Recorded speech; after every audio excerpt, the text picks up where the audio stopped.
नमस्कार। आप सबका नए वर्ष में हार्दिक स्वागत है। आपको हिंदी साहित्य के द्वितीय प्रश्न पत्र में जो आपकी कहानी संकलन किताब चलती है, तो सर्वप्रथम हम कहानी किसे कहते हैं, कहानी का उद्भव विकास या कहानी की विकास यात्रा या कहानी की तत्वों के आधार पर समीक्षा कैसे करते हैं। आपने कहानी संकलन की कहानियाँ पढ़ी होंगी और ये परीक्षा में भी प्रश्न पूछा जाता है कि किसी भी कहानी, पंच परमेश्वर कहानी है, सरहद के इस पार कहानी है, उषा प्रियमदा की वापसी कहानी है, इनकी तत्वों के आधार पर समीक्षा कैसे करते हैं। तो सर्वप्रथम हम कहानी कहते किसे हैं। कहानी को कथा, आख्यायिका या गल्प के नाम से भी हम जाना जाता है। और कहानी एक घुड़दौड़ के समान होती है।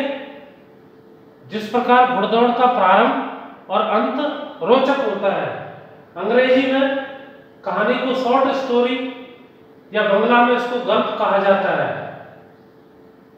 पाश्चात्य विचारक W.H. हडसन ने लिखा है कि 20 मिनट में पढ़े जाने वाली आख्यायिका को कहानी कहते हैं और कहानी लघु आकार की गद्यात्मक विधा मानी जाती है। और प्रश्न पूछा कहानी किसे कहते हैं, तो लघु आकार की। उपन्यास बहुत बड़ा होता है। कहानी एक घटना को आधार बनाकर नायक या नायिका के नाम के आधार पर उस कहानी की रचना की जाती है, उस कहानी का नामकरण किया जाता है। तो लघु आकार की गद्यात्मक विधा को हम कहानी कहते हैं। अब कहानी या उपन्यास का आपने देखा होगा 6 तत्व होते हैं और उन्हीं 6 तत्वों के ऊपर लेखक उस कहानी की रचना करता है। ये प्रारंभ से लेकर और अंतिम ये 6 तत्वों पर कहानी का पूरा ताना बाना बुना जाता है। पहला इसका तत्व है कथावस्तु, जिसको हम कथानक कहते हैं। कथावस्तु कहानी का वह प्लॉट होता है, वह थीम होती है जिसके ऊपर पूरी कहानी का निर्माण किया जाता है। मकान की नींव जितनी मजबूत होगी उस पर बनाया जाने वाला भवन उतना ही मजबूत बनेगा।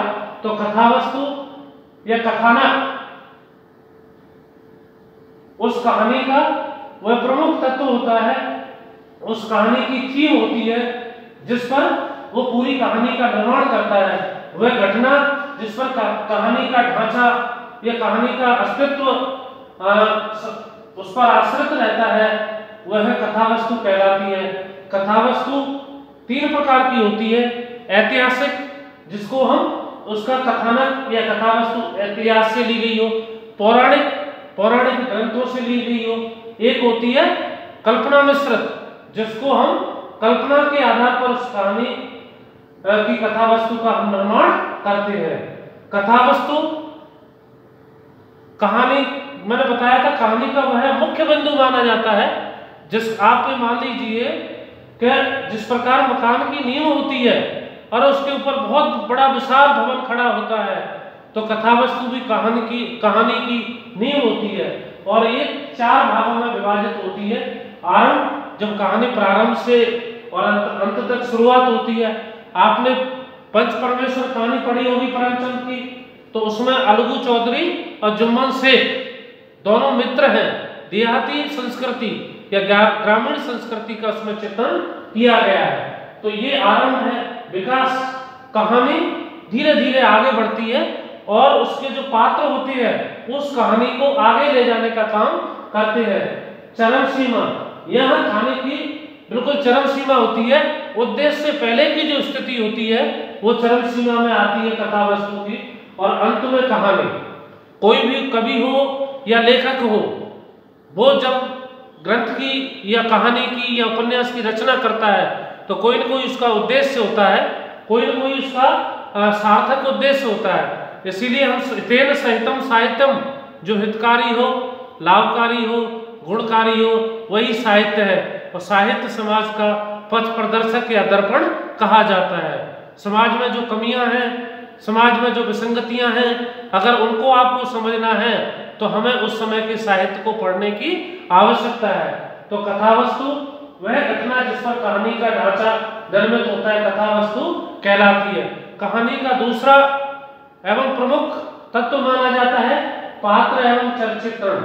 पात्र दो प्रकार के होते हैं, प्रमुख पुरुष पात्र और गौण पात्र। तो प्रमुख पुरुष पात्र में एक नायक होता है, वो कौन सा पात्र माना जाता है? प्रमुख पात्र होता है। और जो स्त्री पात्र होती है प्रमुख, वो उस कहानी की नायिका मानी जाती है। तो प्रमुख पात्र जिसमें पुरुष और स्त्री अलग अलग होते हैं, पुरुष पात्र को हम नायक कहते हैं और स्त्री पात्र को हम नायिका कहते हैं। और अन्य इसमें प्रमुख पात्र के बाद गौण पात्र भी होते हैं। गौण पात्र जो प्रमुख पात्रों के चरित्र की विशेषताओं को, उनके चरित्र को आगे ले जाने का काम करते हैं। जैसे जुम्मन शेख पंच परमेश्वर में प्रमुख पात्र जुम्मन शेख और लघु चौधरी हैं, लेकिन जब पंचायत में और लोग पंचायत पंच के रूप में आते हैं, जुम्मन शेख की खाला है, वो कौन से पात्रों में आएंगे? उनकी गिनती हम गौण पात्रों में करते हैं। इसीलिए कहानी की जो नायिका होती है वो प्रमुख स्त्री पात्र मानी जाती है। कहानी का जो नायक माना जाता है वो प्रमुख पुरुष पात्र के रूप में उसकी गणना हम करते हैं, उसकी गिनती हम करते हैं। तीसरा कहानी का जो मुख्य तत्व है संवाद, क्योंकि नाटक के बारे में तो ये कहा जाता है कि नाटक की जो रीढ़ है वो संवाद माने जाते हैं। अगर संवाद नहीं होंगे तो वो नाटक किसी महत्व का नहीं रह जाता है। इसीलिए संवाद, पात्रों के वार्तालाप को हम क्या कहते हैं? संवाद कहते हैं। दो पात्र आपस में वार्तालाप कर रहे हैं तो उसको हम संवाद कहते हैं, इसको हम कथोपकथन भी कहते हैं। पात्रों की विशेषताओं, कथा को गति देने का काम कौन करते हैं? संवाद करते हैं। आपको जब किसी भी कहानी की तत्वों के आधार पर समीक्षा पूछता है तो आपको लिखना पड़ेगा कि पात्रों के वार्तालाप को हम संवाद कहते हैं। पात्रों की विशेषताओं को आगे ले जाने का काम, कथा को आगे बढ़ाने का काम संवाद या कथोपकथन करते हैं। संवाद तीन प्रकार के होते हैं। प्रश्नोत्तर संवाद, जब दो पात्र आपस में वार्तालाप करते हैं और एक दूसरे से वार्तालाप करते हैं, वो प्रश्नोत्तर संवाद है। लघु संवाद, छोटे संवाद होते हैं, तुम्हारा नाम क्या है, तो इस तरह के जो संवाद है वो क्या है? लघु संवाद। एक दीर्घ संवाद होते हैं। और इसलिए कहानी और नाटक तभी सर्वश्रेष्ठ बन पाता है, तभी महत्वपूर्ण बन पाता है जब उस कहानी और नाटक के संवाद छोटे होते हैं, जिनको पात्र आसानी से बोल सके। पात्र क्या कहना चाहता है? अगर संवाद सर्वग्राही होंगे, सबकी समझ में आसानी से आने वाले होंगे, तो वो पात्र या वो संवाद प्रभावशाली अवश्य माने जाते हैं और वो पात्रों की विशेषताओं को, कथा को गति प्रदान करने का काम करते हैं। चौथा जो तत्व है देश काल एवं वातावरण। कोई भी कवि, प्रेमचंद का समय आपने देखा होगा, भारतीय राजनीति में गांधीवादी युग जो समय था वही प्रेमचंद का युग माना जाता है। और प्रेमचंद ने, पहले प्रेमचंद उर्दू में नवाब राय के नाम से लिखते थे। उर्दू में इनकी पहली कृति सोजे वतन प्रकाशित होती है। सोजे वतन 1907 में ये प्रकाशित होती है और ब्रिटिश सरकार के खिलाफ इसको लिखा गया था, लेकिन अंग्रेज सरकार के द्वारा इस सोजे वतन को प्रतिबंधित कर दिया जाता है, इसकी प्रतियों को जलाया जाता है। वहां प्रेमचंद 1915 से पहले उर्दू में नवाब राय के नाम से लिखते थे, क्योंकि आधुनिक गद्य का जनक भारतेंदु हरिश्चंद्र को माना जाता है और गद्य की जितनी भी विधाएं होती हैं उन पर सर्वप्रथम लेखनी भारतेंदु हरिश्चंद्र ने चलाई थी। लेकिन उपन्यास सम्राट और कहानी सम्राट हम प्रेमचंद को कहते हैं। 1915 से पहले प्रेमचंद नवाब राय के नाम से, जब सोजे वतन को प्रतिबंधित कर दिया जाता है तो 1915 में इनकी कहानी पंच परमेश्वर प्रकाशित होती है। पंच परमेश्वर जो हिंदी साहित्य की प्रथम कहानी मानी जाती है, यह हिंदी कहानी साहित्य में, कहानी के साहित्य में पंच परमेश्वर मील का पत्थर साबित होती है। तो चौथा जो तत्व है देश काल एवं वातावरण, तो इस पंच परमेश्वर की रचना प्रेमचंद ने कब की है? समय, देश काल, काल में समय, उसका लेखक अपना चित्रण करता है। वातावरण, उस समय कैसा वातावरण था, क्योंकि भारतीय जनता ब्रिटिश सरकार के खिलाफ जगह जगह आंदोलन किए जा रहे थे, उन सबका प्रेमचंद के उपन्यासों में, प्रेमचंद की कहानियों में वो स्पष्ट रूप से प्रभाव हमें दिखाई देता है।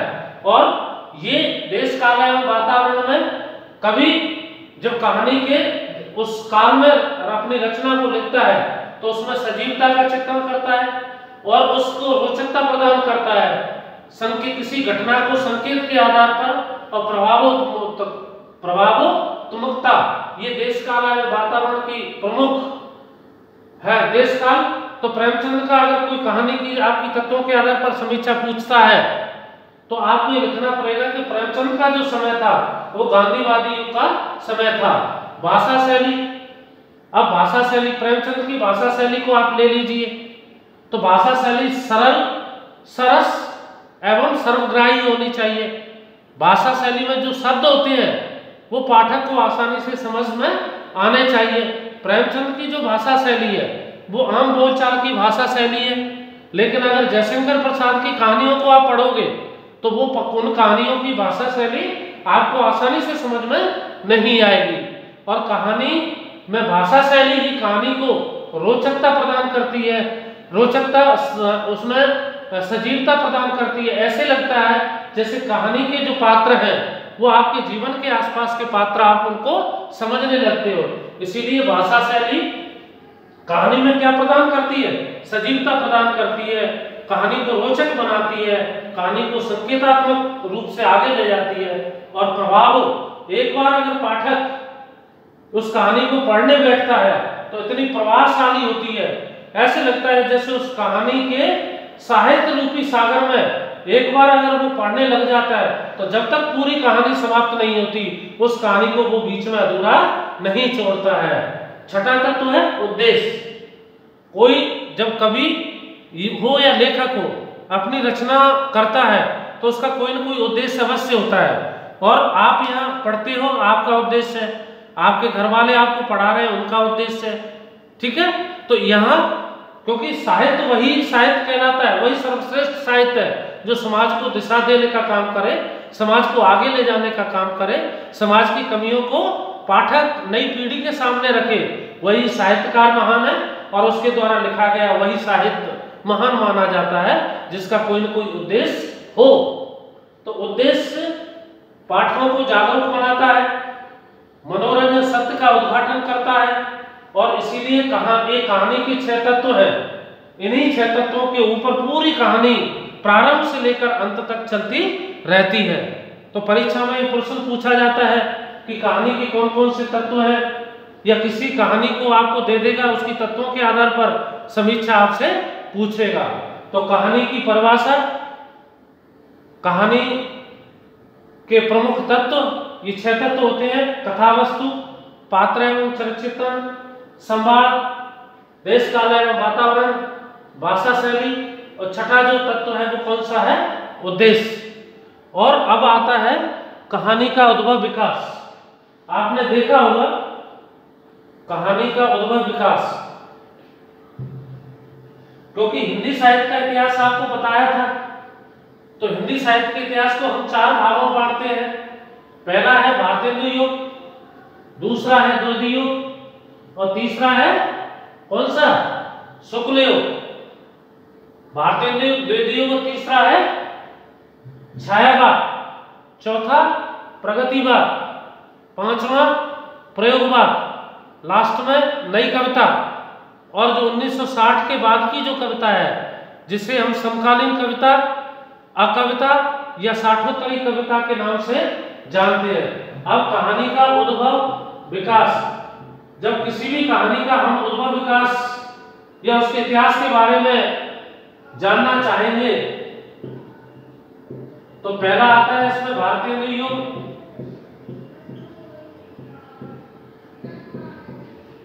सन 1885 से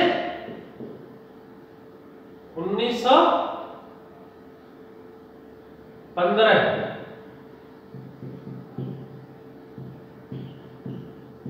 द्वितीय युग,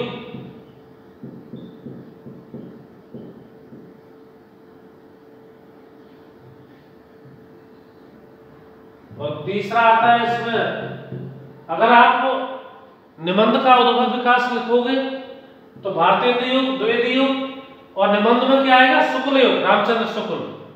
अगर आप उपन्यास का उद्भव विकास लिखोगे तो भारतीय हिंदू युग, द्वितीय युग, और फिर आएगा प्रेमचंद युग।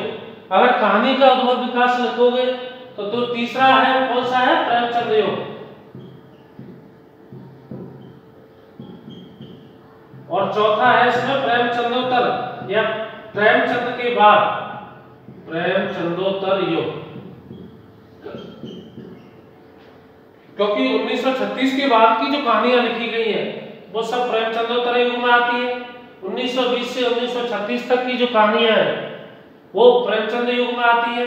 प्रेमचंद ने लगभग 300 कहानियां लिखी हैं, जो मानसरोवर के भाग 1 से लेकर मानसरोवर के भाग 8 तक, मानसरोवर 1 से लेकर 8 तक संपादित है। और प्रेमचंद को कहानी सम्राट या उपन्यास सम्राट भी कहा जाता है। हजारी प्रसाद द्विवेदी के नाम के आधार पर द्विवेदी युग और भारतीय हिंदू युग, क्योंकि गद्य का जनक माना जाता है। गद्य की जितनी भी विधाएं हैं, गद्य की जितनी भी साहित्यिक विधाएं हैं, उन पर सर्वप्रथम लेखनी भारतीय हिंदू हरिश्चंद्र ने चलाई थी। ये कहानी का उद्भव विकास है, इसके बारे में और विस्तृत बताएंगे। कहानी की तत्व और कहानी की परिभाषा है, ये आपकी सेकंड पेपर है उससे संबंधित है। और आपको सेकंड पेपर की जो प्रमुख कहानियां हैं उनकी तत्वों के आधार पर समीक्षाएं, उनकी मूल संवेदनाएं आपको अब बताई जाएंगी। बहुत बहुत धन्यवाद।